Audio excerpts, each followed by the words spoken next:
I've started, sweetheart. Okay, you all can unmute. Good evening. Welcome to Impact Parenting's Mom's Q&A event. So glad that you're here. And we have an hour that's going to be fun. We have questions. And I'll remind you a few times through the event about the technology of what to use. You should be able to see on the right side of your screen a blue and white drop-down menu that has questions. And those are some of the questions that we've received in the past. But what we'd like you to do is start writing in your questions or star questions you'd like us to hear, to answer, and give us your comments. We'd like to hear from you. I'd like to introduce to our panel tonight. I'm Cheryl Lang, and I have the honor of being the director of Impact Parenting. And our purpose is to equip and encourage moms and wives, and therefore impact generations of their family. Let me introduce our two panel to you tonight. This is my good friend Kelly Bailey, and she is amazing. And not only do we know each other well, she's also has her master's in counseling and is a family counselor. Welcome, Kelly. Hello. Hello. Kelly and Stacy have one son, Beck, who's 8 years old. 9. He's 9. And 9, yes. so for us, we're going to hear a lot from Kelly. You want to be sure and get on and write your questions. And this is Carolyn Churchill. 3 of us are very good friends. And Carolyn has 4 grown children and 14 grandchildren. Correct. Good. And her first set of driver permits and her grandchildren No, this week. They were the second and third. Oh, The first Isabella got hers January. Her license in January. Oh, wow. The real deal. Wow. Yeah, it's scary. Good luck, Gerda. Go ahead and ask how that one's going when you go many times to get learner's permit. I can tell you where they are and how long it takes and what you need to have. Wonderful. Mm-hmm. And all right, so what we're going to do is I'm going to start with some questions that moms have submitted or that we had from last time. Audience, I want you to know, start typing in your questions or give us some pluses on these so we know what you really want us to talk about. Our technology last time, it was new for us and trying to pat our heads and run my stomach. And this time we're hoping to use it a lot better and to listen to you as we're ongoing and answer your questions. So I'm going to start out right now with question number 1. My toddler is very friendly. This mom said her toddler would go up to anyone, talk to anybody, very gregarious and not afraid of anybody. And her concern is, how do I begin as she gets older, teaching her to be cautious and wise and not be afraid of strangers or other people? So let's start with Kelly. Well, just as a mom, I would almost be a little more concerned about the child's talking to strangers at this age, because as they get older, I mean, Carolyn and Cheryl, you both have older kids, but just as kids age, you end up talking about it, getting resources for it. There's some great books out there that help parents educate their children about, stranger danger and all of that. But, I think with 14 grandchildren, Carolyn, you've been through this a number of times because they've all gotten to that age. So how have you handled it with them? Well, I can tell you how I failed. That might help. We lost one at the San Diego Zoo. And when they're young, and I can't remember. Of course, she was very, very gregarious and was eager to meet everybody and talk to everybody and make sure everybody knew how cool she was. And that How old was began she?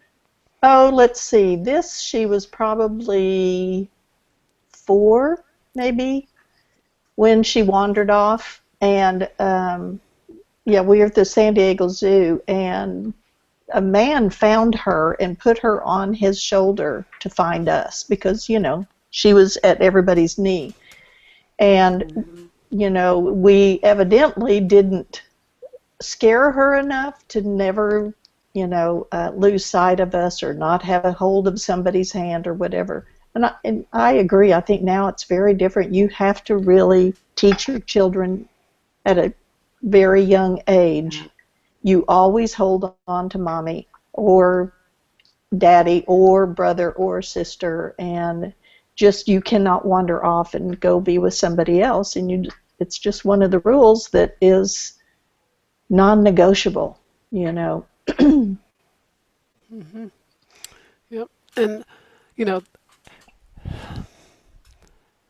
it is difficult nowadays.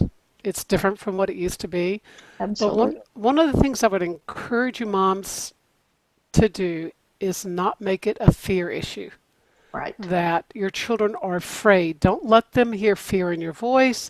This is teaching them like you teach them how to use a fork or a spoon or to go to the toilet or to put their backpacks on. It's just another equipping. And you and I, we know that the reality of the danger, but your children don't need to understand the danger aspect as much as you're preparing them and helping them to move forward. And give them practice, and maybe even in circumstances instead of getting upset with them, walk through.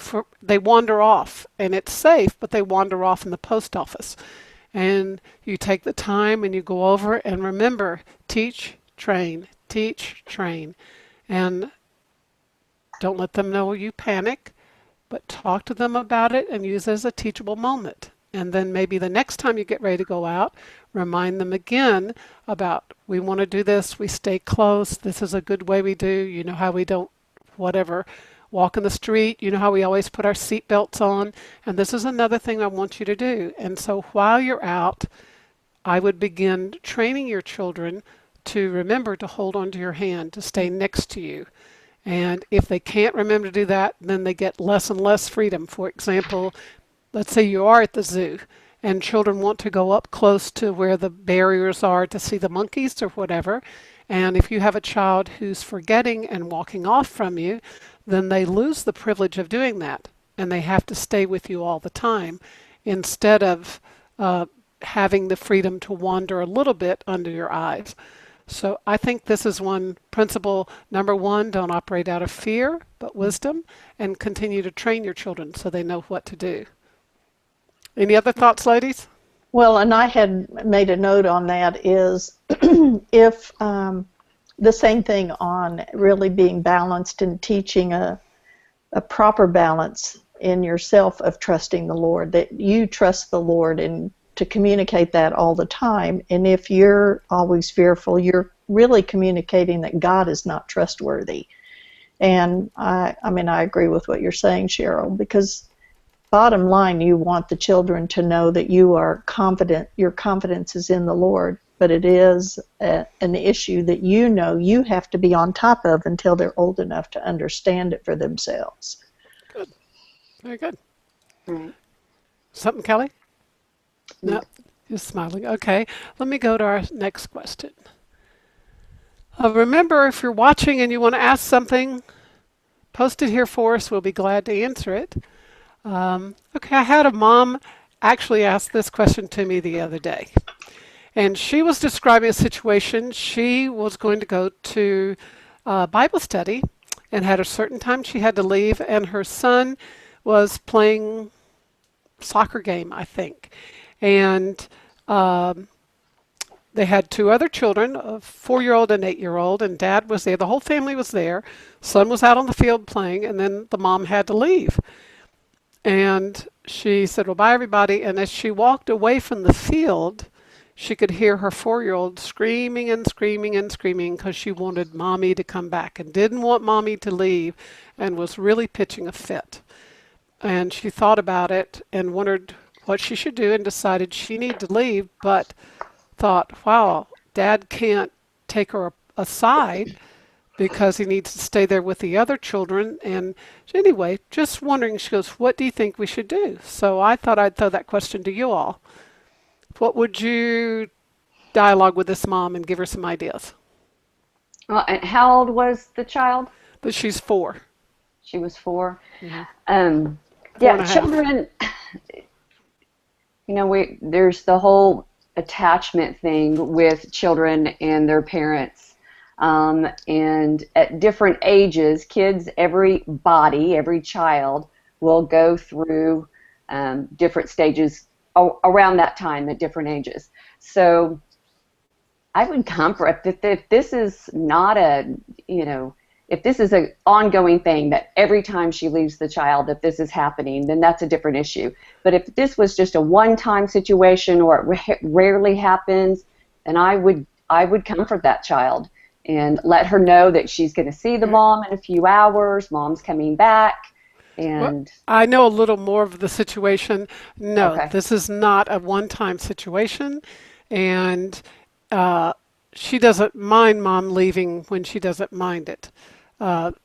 It was pitching a fit because she Okay. wanted something. She either wanted to go with the mom or she wanted mom to come back and stay. So that's the Okay. different issue. It's not the attachment disorder at all. So let's put it into that. She was pitching a fit in public, top of her lungs. Dad's having to stay there with the other children, and she just wondered, so what do I do? So that changes it, Kelly. It does change it. And depending on the house rules and how they train and how they present consequences to their kids, um, parents oftentimes don't think they know, but you can tell when a child is throwing a fit for manipulative reasons and when they're really in distress. Okay, so if And they are manipulating, what would you do? There you are at the soccer game. You know it's manipulation. You mhm. know she knows it's public and I'm pitching a fit and you really can't do anything about it. What do you do? Well, and then I would go back to some of the natural consequences that the child likes. If you can tell a child, if they're throwing a fit and it's on purpose, and you can tell that child, look, if you don't stop this, or then you're not going to go to the party later on today, or whatever it is they want to do. And if you know that they can dry it up at that point, that they have control over stopping that, then that's more of a manipulation. So whatever, I mean, I can't tell you for my son, if my son were doing that, then it would be something that externally motivates him that I would take away from him for doing that. I mean, it needs to have a consequence on that part if it's a manipulation. Carolyn, you have some put? Well, I mean, to me, it is like a temper tantrum. It's Hmm. disobedience. Right. It's disrespectful, Hmm. and I agree. I think you can go back. The mom probably should go back and confront the child that this is wrong. This is disrespectful. You're being disobedient, and if they spank, then go in the car and spank her. Or if they, if the dad is not free to do something to help her with it, then, sometimes you have to miss a Bible study to take care of your child's disobedience. And so I would probably take her home and do correction on her. Good, very good. Well, several things. I agree with you. I think the issue here is training, training, training, training. And the manipulation and the motivation and the reward that the child gets isn't going to be taken care of at that moment. I think the training needs to be at home. I agree with you, Carol, and I think for the mom to turn around and go get that daughter and to take her home and to deal with it and begin the training and then have disciplines, whatever that is, you can't go next time, you know, this is not, we aren't going to do this. Just the whole training. You know, my favorite line from Paul Tripp is good parenting takes time. And so use this whole thing to have a long conversation. If she's not been trained well, then a long conversation at the soccer field's not going to work. Right. I think removal would be extremely effective. And then when everything's calmed down, then you begin the training and the discussion. And when she has to pay consequences, remind her these consequences today are because of your conduct last night. And then what I would do in the ongoing conversation, because it is manipulation, would be, should this ever happen again, then you won't go to the soccer game with the family next week. And you What can if that's what the child wants? in maybe this case, for- I don't think so. Okay. I'm specifically. So Okay. you find out what it is they don't want. Yeah. And if it's an issue at the soccer field, I have left several times. I have left shopping carts full of groceries I have and too. gone home. Yes. And you only have to do that about once. And it's a good lesson learned because the kids know that you mean it very seriously. One thing you said about spanking, it's up to families. We're not going to take any issue. We're not going to suggest it. But because of the current climate, I would not show any outward correction on my children except with words and removal. Because we just In have public, you're talking in about. public, absolutely. Right. Take your children home. Yeah. There used to be more privacy and respect for people to correct their children, and now we can only use our words. And so I like privacy, and so if quiet discussion doesn't work, removal is very effective. And yes, you have to give something up, but your child knows you mean business when you take them home with you instead of doing what you want. Any other thoughts? Excellent. No. Okay. And the manipulation's the big deal. And remember, you train and train and train and train and train. Let's see. Okay, everybody that's watching may be from Oklahoma, but we have absolutely crazy weather, and this is tornado season. We've had a series of thunderstorm after thunderstorm after thunderstorm. We've even had flooding. So we've got some pretty serious weather here. And you have to pay attention to it. And so a mom wrote and said, what do I do to help my child be aware, like we're putting our helmets on and going into the safe room or the storm shelter, or being careful and watching the weather, particularly with something as serious as a tornado, or if they're just afraid of the weather. What do? They get upset, possibly linked to the serious weather, or just afraid when there's thunder and lightning, just on that low level. How in the world would you help a child who's afraid of weather or with the noise or the darkness and so forth? Well, loud noises are the one fear that's universal, that babies are actually born with, a fear of loud noises. So, and some children are more sensitive to that than other kids. But if it's severe weather, go back to exactly what you're saying, Cheryl, as far as training them. Have a plan in place. If kids know what to expect, then they feel like they're a little bit more in control. So if you do the drills ahead of time and you have your box, ready to take into the storm shelter, they know where everything is, and they know the steps that it's going to happen if it were serious and the sirens aren't going off and it's not a big deal. Once you've been through, it's like a good friend of mine whose son is getting ready to date. Had her son take her on a date and pay for the bill, tip, and do everything himself, so when he actually took a girl out on a date, he had been through the experience. So even with small kids, you can do that. Just go through the motions of what to do, and they're going to feel better about that. Good. Anything, Carolyn? Well, when I was a child, the memory verse that my mother always said to me is, what time I'm afraid, I will put my trust in thee. And from a child, that was anytime there was just a fear reaction to anything, that's the verse that came to my mind. And I just learned it young, and I claimed it and taught it to my children, and I've taught it to my grandchildren.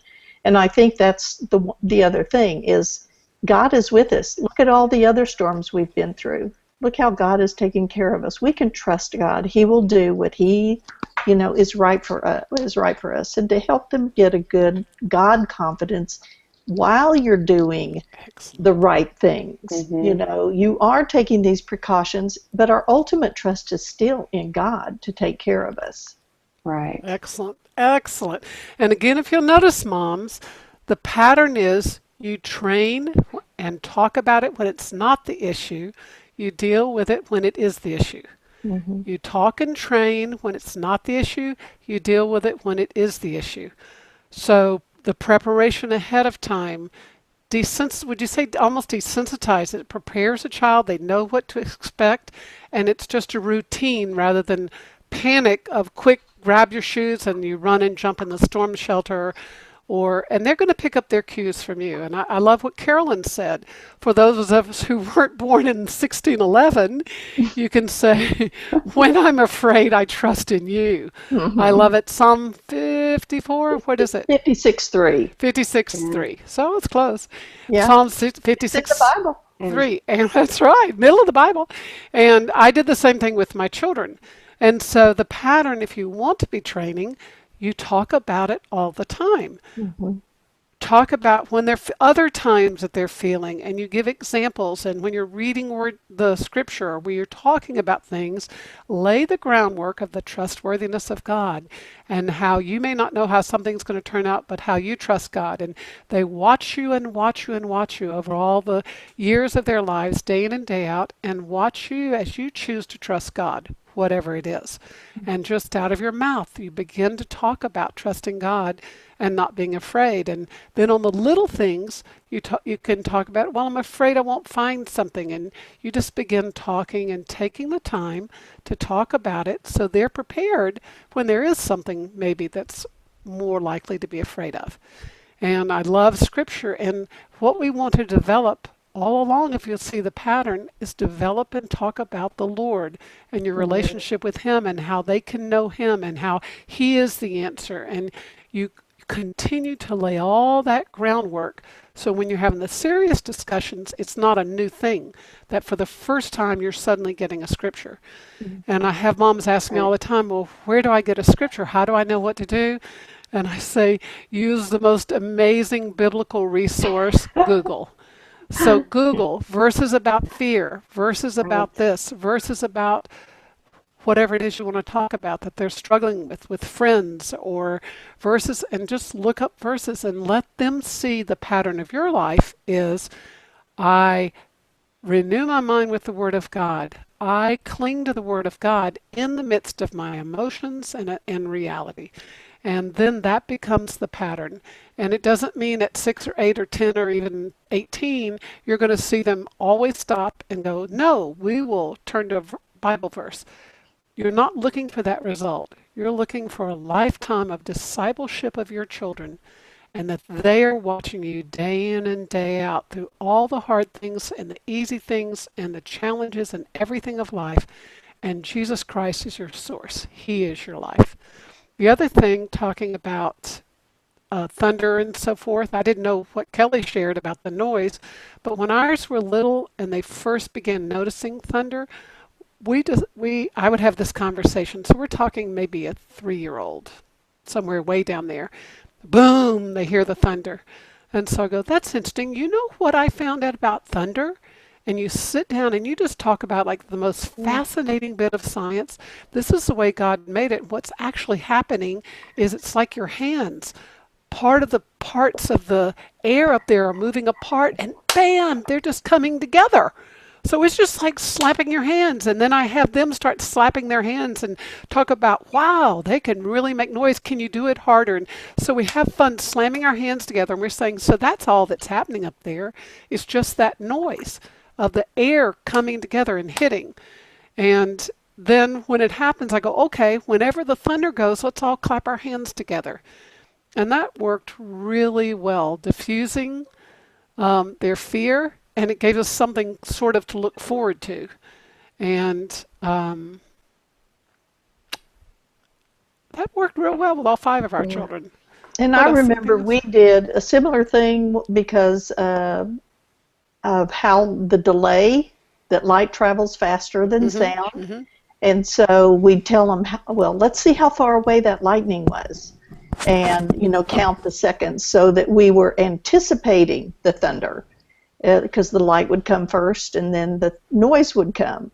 And that was always kind of a fun thing we did with thunderstorm. Of course, Oklahoma has beautiful, wonderful thunderstorms. So Plenty of my, time to practice it. yeah, But my again, do you notice what we're doing? It's the relaxed distraction and doing something else with it, talking a little about science. And for those of us here in Oklahoma City, thunder is a word close to a lot of our hearts because of our basketball team. And maybe you could do something like that, bring it in, and maybe during a thunderstorm, if y'all have thunder gear, you could go put all the thunder gear on or something. Again, you diffuse it, talk about it, and then maybe it's not an issue with them. Yeah, I my husband grew up in Southern California, and he went to college in Arkansas, and it was the first time he'd ever seen a thunderstorm, and he Oh my just goodness. sat out there fascinated with it. So you can tell if you're in the area where there's a lot of thunder, how blessed they are to be able to see what God does in the heavens and everything like that. Yeah, all he had to worry about was a San Andreas fault That's falling right. into the Pacific Ocean. Um, a mom wrote me um, a long concern of hers, and she has, I think, several boys. Oh, let me select this. And she said she grew up in the country where they had animals and horses, and she saw what happened with pecking order, that the strong horses or the dominant horses ruled the younger ones, or the ones, however you get a pecking order, and they're the one that gets first to the feed, and they kick the others. And in the wild, animals do get a pecking order. If you've ever seen chickens or fowl, and you see one that's got a completely raw, bare neck and back, it's because in the pecking order, they're getting pecked, and they're literally, once they start tearing the feathers out in the neck, they may completely empty the poor bird of feathers. So that's in the wild, there's a pecking order. And her concern is, what do I do when there's altercation and the fighting and the roughhousing, particularly when you have boys, there's a lot of it. And men establish a pecking order and a hierarchy. And her concern is sort of, she's read Lord of the Flies, and she just knows the tendency in human nature is not, oh, I'm so sorry, please, you go ahead, go first. And there, in the establishment of the pecking order, her concern, and it was a concern of mine also with my children, that the dominant one would always dominate and always rule and reign. And so her question is a very general one. Do you have some guidelines or ideas of when moms and parents should intervene and when should they let the kids work it out? Well, no. I'm sure that's exactly the answer everybody wanted to hear. I don't have an easy answer because, there's sibling rivalry and all of that is part of the dynamics of a relationship of a lot of different personalities. When you have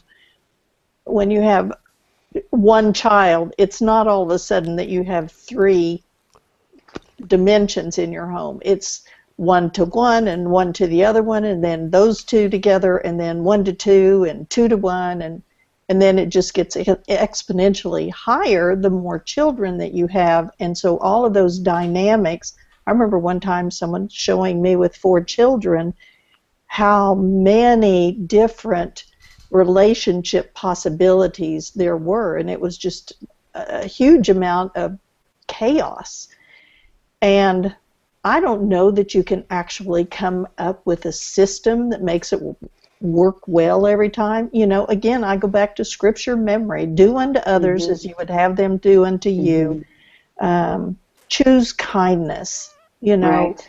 We were with a family just recently that we were visiting in their home, and they have I think an 11-year-old, a 14-year-old, and a 17-year-old.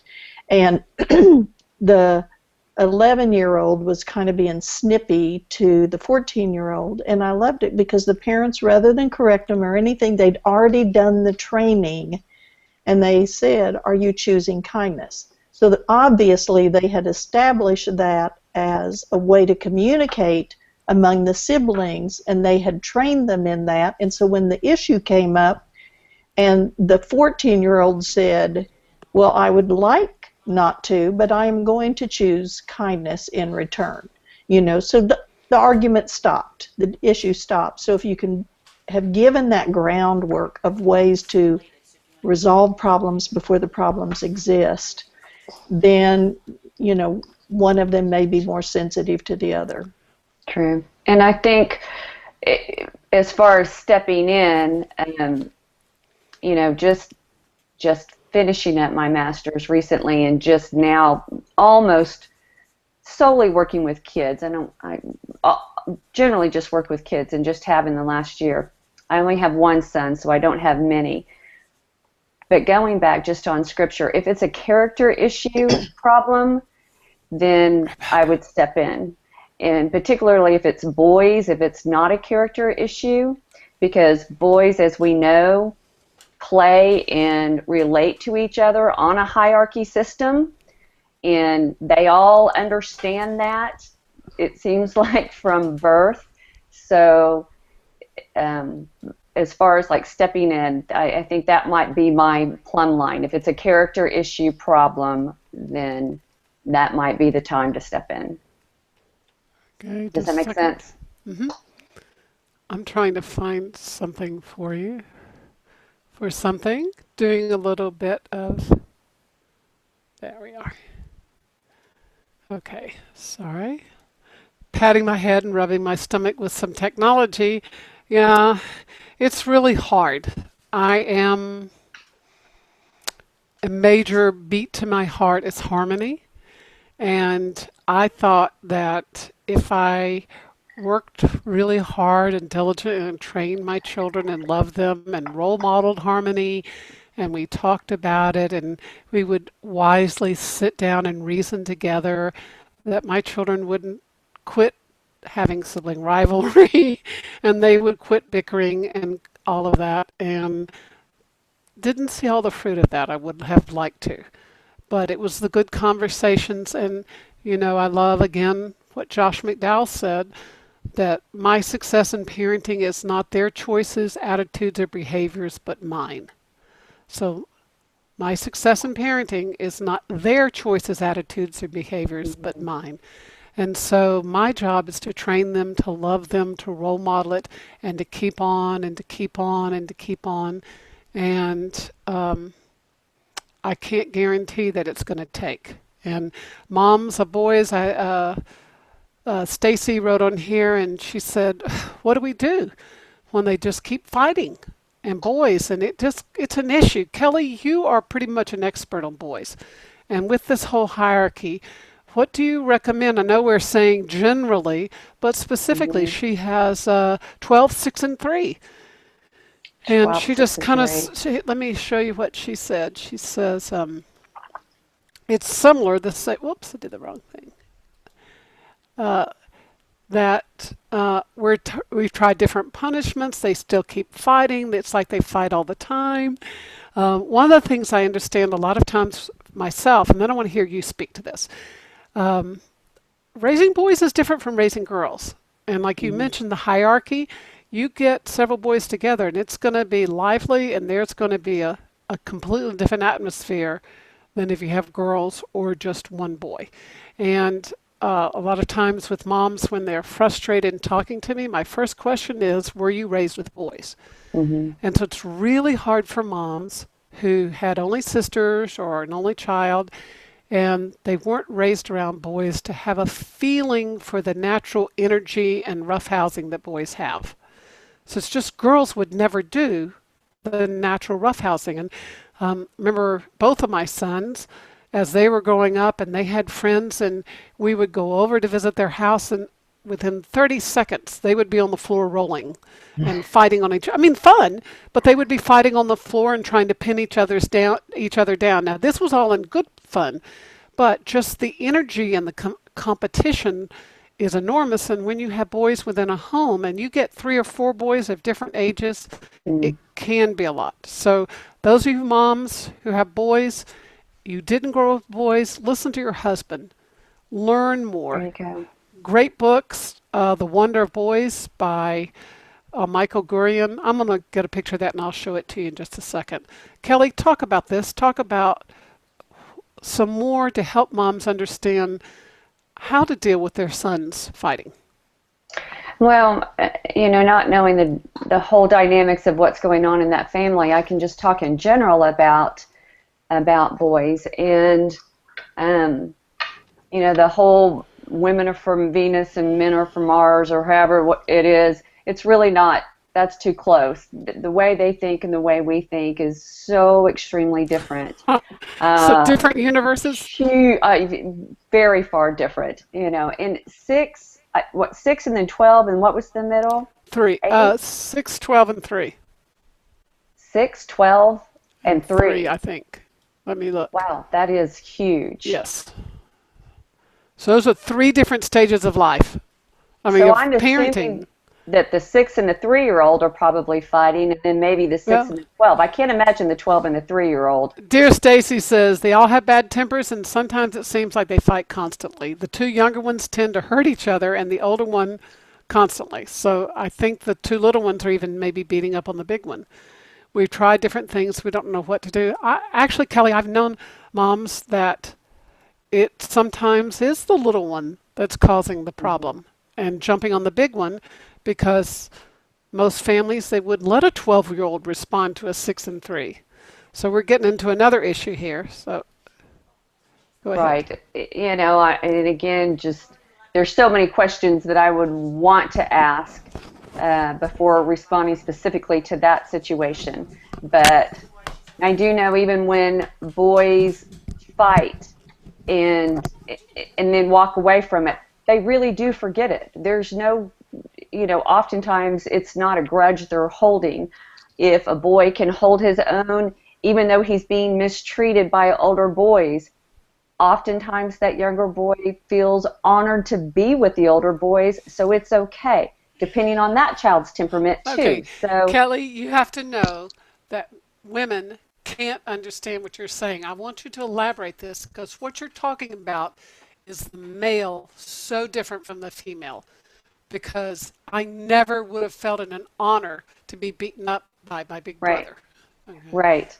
Um, yeah, there's a story of one of the families that I know who I think it was a 6-year-old boy was going with the 10-year-old boys, and the 10-year-old boys end up tying him up to a post, and he cried about it, and they got him anyway.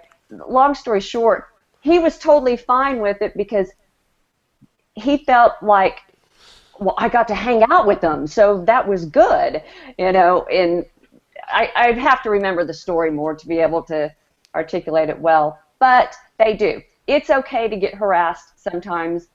Boys are fine with that if they're included with their older boys. Um, they can forget it a whole lot faster than we can, but then again, if there is some true fighting and their emotions are high and they're um, oh, you know me, Cheryl. I'm wanting to go in and say there's a part of their brain Yeah, go that, ahead. Tell moms this. They need to. Okay, Kelly, one of the things that I enjoy so much about you is you don't simply just explain information. What you have done for me personally and for so many when we've given talks is you do explain the why. Because women, you have to know it isn't just they're making different choices. It's the way they're wired. mhm, Kelly, expound on that a little bit. it is. Well, when a boy gets emotional, whether he's angry or embarrassed or scared, even as a little boy, there's a part of their brain that gets swollen. And when that happens, it's not like their decision making shuts down, but it is hampered, definitely. There is a great book, and actually I have it. Can I pull it up here, Cheryl? Uh-huh, uh-huh. Put a If I pull it screenshot of up. it. Right here. Can you see it? Nope, do screenshot. Over there where it says the green screen share on your Gotcha. left side. Um, Bear with us with our trying to learn the right. technology. Okay, go on the left side and click on screen share. Got it. Okay. No, it's And not now it letting me. says share. Okay. This is not a Christian book per se. Do you have it or no? Nope. No. Am I doing it wrong? Because I'm going to do, okay, let me show you the wonder of boys. So I Okay. do want to show that. I mean, I'm clicking on the screen share. Anyway, I can tell them about it. It's The Whole Brain Child by Dan Siegel and Tina Bryson. And again, it's not a Christian book. Um, and it does kind of get in a little bit of the science behind it, but it is more for people who aren't reading research or science. It's for the general public, and it has a lot of the differences between boys and girls and what happens to them and why they respond the way they do and how to keep that upstairs brain of their open. And when I say upstairs, their decision making. So no, I'm all over the place here, with boys and their fighting. Um, it's just not as bad as what we women tend to think that it is, you know? Uh, Can I ask a question, Kelly? sure. So, do you discipline for it or stop it, or do you let them cuff it out? For the most part, I would let them cuff it out unless, again, it's a character issue. And if Okay. it's a character issue, if one is getting beat up by the other tremendously, then yes, step in. But I think women are way too quick to want to step in and rescue. Yes. Yeah. Yeah. And I think, Cheryl, you said it dead on. Refer to your husbands. I mean, men know their sons very well, and they've been boys before, and I would definitely defer to him and see what he thinks about the situation. And I don't know if this lady has said anything about what her husband does or doesn't do, or but I would go to him first. Okay, now I'm going to try and do this, and then if you can tell me the name, let me see if this works. Are you all seeing the wonder of boys? I Yes. am. Okay, let me see. Oops. There we are. It's Okay, the same one. this wasn't the book that Kelly was doing. I highly recommend this if you Hmm. have boys in your life. We, Kelly introduced me to Michael Gurian, and I love his material. He's amazing. Um, Even reading this would help you understand your husband. It's excellent. You can watch his videos online. Just get his books. He has The Wonder of Girls too. So if you have Hmm. girls, but get that name, Michael Gurian, Gurian, and he is great. All right, Kelly, if you want to tell me the other name, I can try and get that. That's okay. Well, What's the name Yeah, of the book? the book is The Whole Brain Child. let me see. And you can even check it out at the library, and they even have an audio version at the library you can check out if you're an audio listener or listen while you're driving in your car.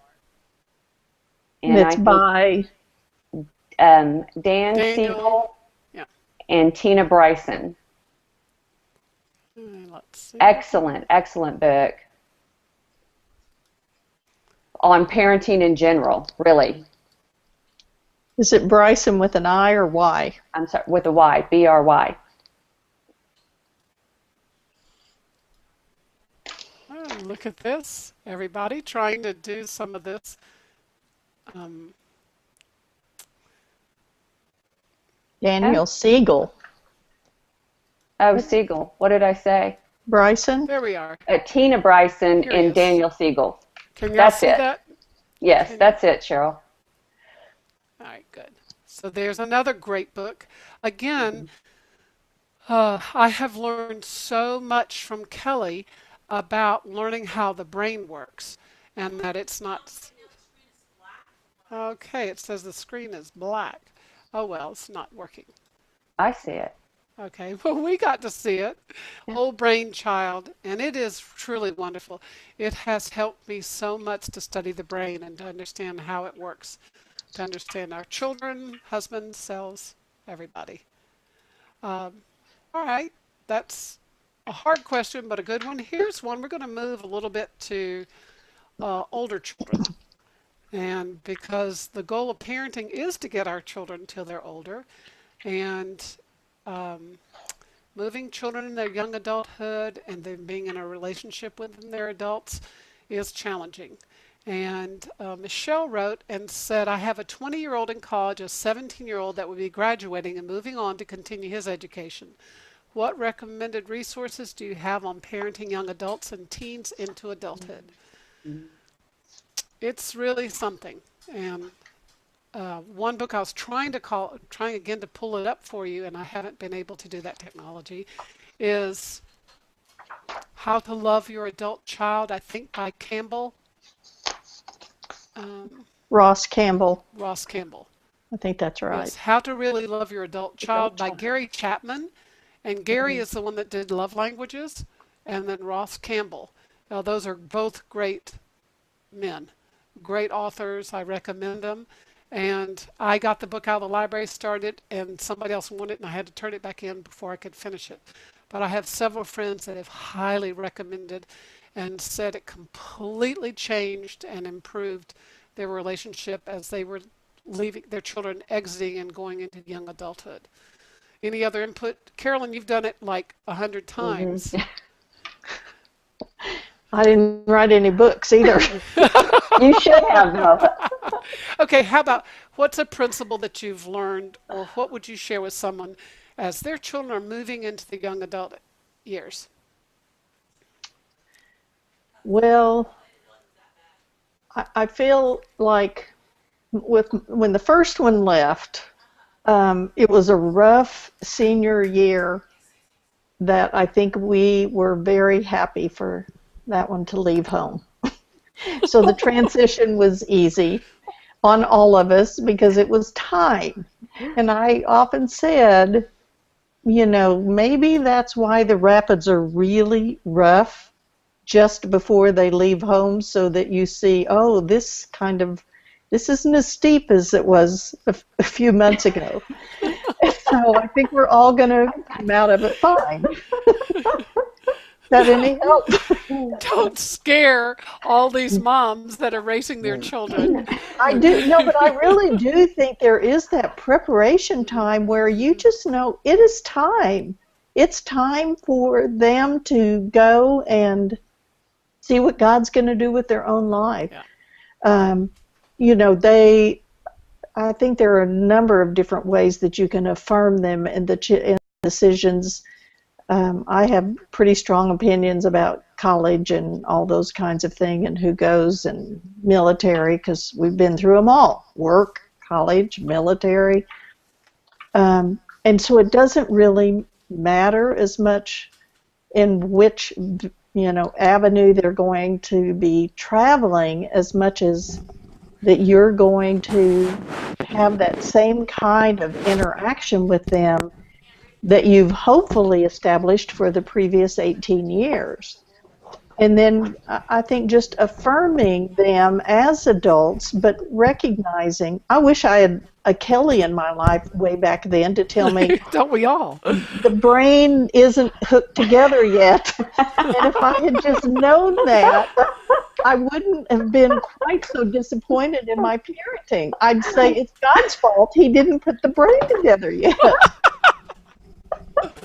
But it So, is really true. What she's saying is she's referring particularly to the prefrontal cortex.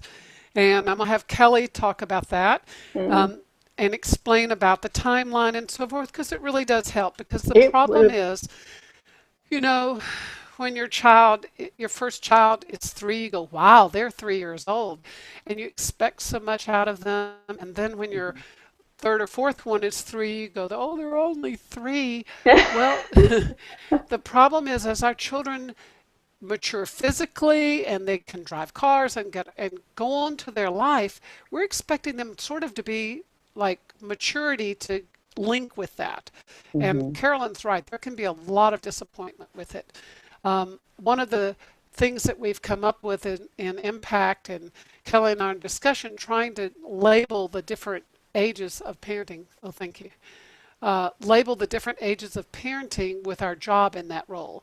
And Yeah. through the teen years, I think the best word is catapult because we need to be the catapult that's releasing our children into adulthood. Hmm. So as your children go towards the end of the teen years and absolutely after graduation and entering adulthood, you have catapulted them. There's not training and teaching years anymore, and your treatment of them must radically change.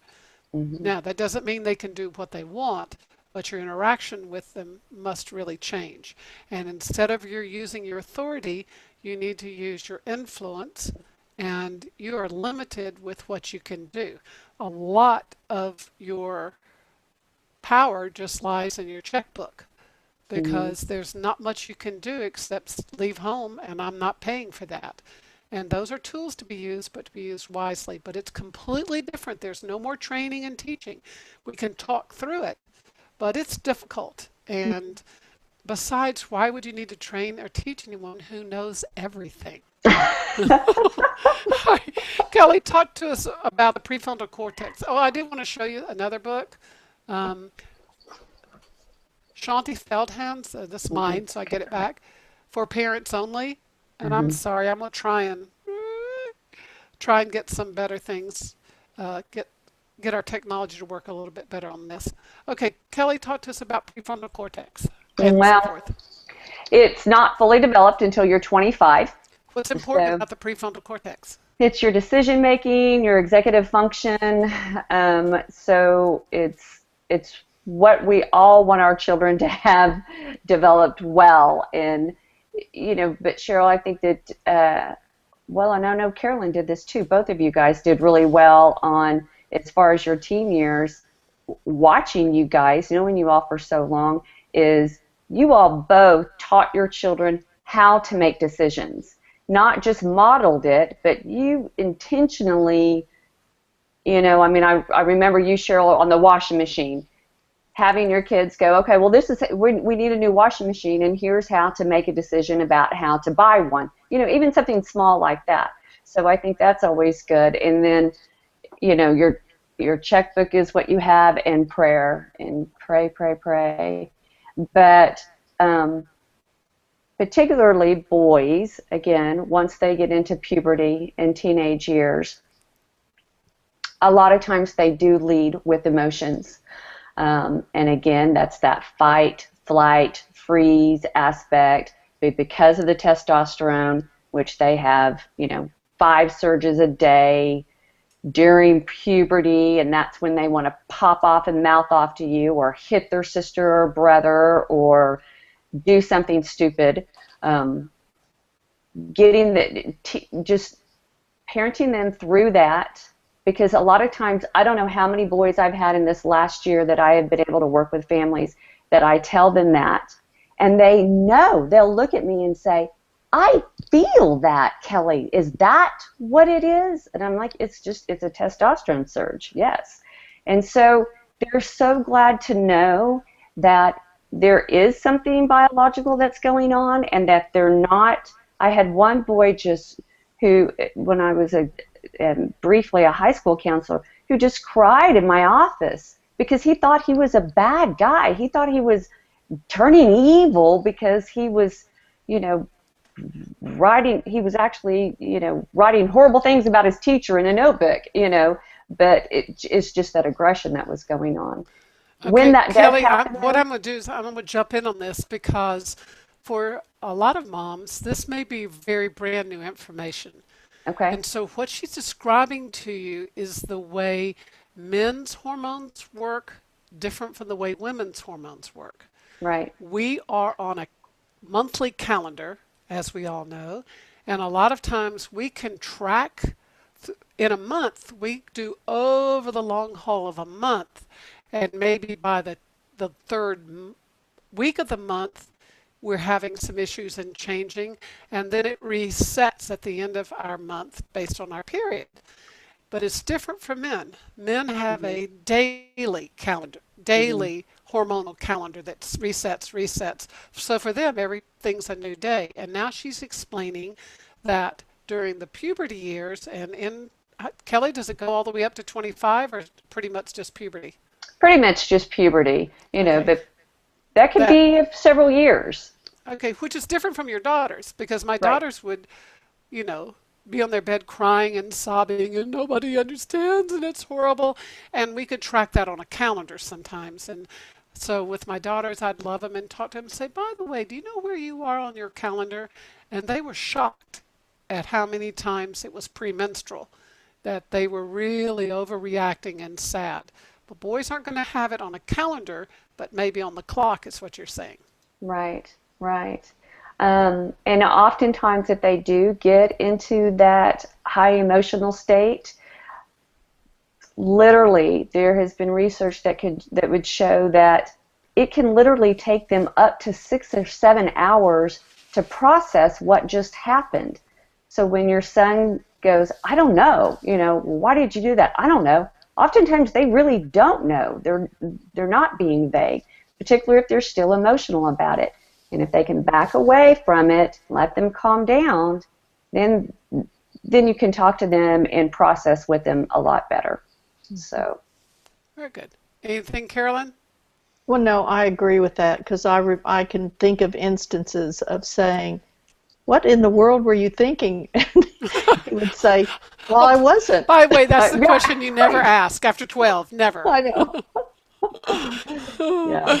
Oh, how funny. Okay, we only have a few more minutes here. I want to, we had several women that had submitted questions to me, and they were questions about in laws. And the word mother in law, just, pardon me? Okay. They were about in laws. And mother in law, this either the mother in law was giving gifts that were inappropriate or too lavish or just struggling. And I just thought maybe you two could talk a little bit about in laws and um, that relationship. We just have a couple of minutes here. yeah, Carolyn would be good. Well, I didn't, one of the questions was about a mother-in-law who goes overboard when shopping for my kids. Unfortunately, I didn't have that. But I did think about it, and one way is to thank her for her generosity and how much you appreciate her wanting to buy things for your children. Ask her and see if you could work with her a plan where you'd space it out. Could you do it once a week, or if it's every day, or once every 3 months, once a quarter, maybe every 6 months or something like that, or whatever you feel would be an appropriate length of time for both of you that you would be happy with, that she could be happy with. Or offer the idea that the money that you were going to spend on buying things for them, would you be willing to give them piano lessons? Or could they take aerial or pay for soccer or some expense that would help you, and then to tell this came from grandma. Or save up and take them on a vacation. We had friends who their children, her parents, so it would have been his mother-in-law, took their children almost all around the world. And Wow. what a great thing to maybe say, could you save up and take them on a wonderful vacation? I mean, if it's a mother-in-law and father-in-law, or, if it's grandparents, you really would like that. Come up with some creative ways to not squelch her desire to be generous with your children, but to just give maybe some more positive ways to use the money that would work for both of you. Very good. That's good. Kelly, you got any ideas? Oh, no, I think that's great, Yeah. Cheryl. Um, That's amazing. right, that is really good. It really is. Yeah. One of the things is I love the honor and respect that started out the whole conversation. Instead of seeing someone as the enemy or someone to Mm-hmm. be fought against or to be resentful, it's a hard relationship. Because when you Hmm. marry someone, you marry their family. Right. And you have to remember, she is every bit as much their grandmother as your mother and father are. Or it's the in-law relationship is something that needs some focus and loving work on. Mm. And so I love Carolyn's suggestions, and I Yeah, love the I know, that's great. principle of of appreciating and honoring parents, as we know Scripture says to. Another thing, I encourage moms sometimes to have a good conversation with the husband. Remember, you deal with it when it's the issue, and you talk about it when it's not.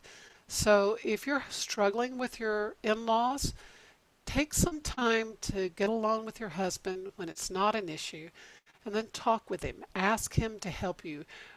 Let him be an ally with you to learn how to love them and work with them. And there are some cases where there needs to be maybe some intervention, and the husband needs to step up because it's his family. But for the most part, look for creative, loving ways to work on this relationship and apply the kind of ideas that Carolyn had to the entire situation. Um, some parents, some families, it's hard because they have maybe in-laws that have maybe they aren't saved, and so they have a really radically different worldview. And again, rather than cutting people off as the enemy, talk with your husband, pray about it, and look for ways to love them that you never imagined possible. That's good. Uh, Kelly and Carolyn, we have to close. And audience, I want to say thank you, Kelly. I hope this is something you enjoyed and Mm, you want to come back some more. And like next month, same with you, Carolyn. I really appreciate it. And audience, this has been a great thing. Let me show you something. I do want to share something with you before we close. And let me see if I can do it now. Oh, I had it figured out before, and I don't know if I can now. Um, I'm going to just show you. Yes, here. If you don't know, this is how you can get a hold of us. Yeah, I mean, you can watch this or share it with your friends. We will be reposting. Is that showing? I don't know if it's showing. hmm I see it.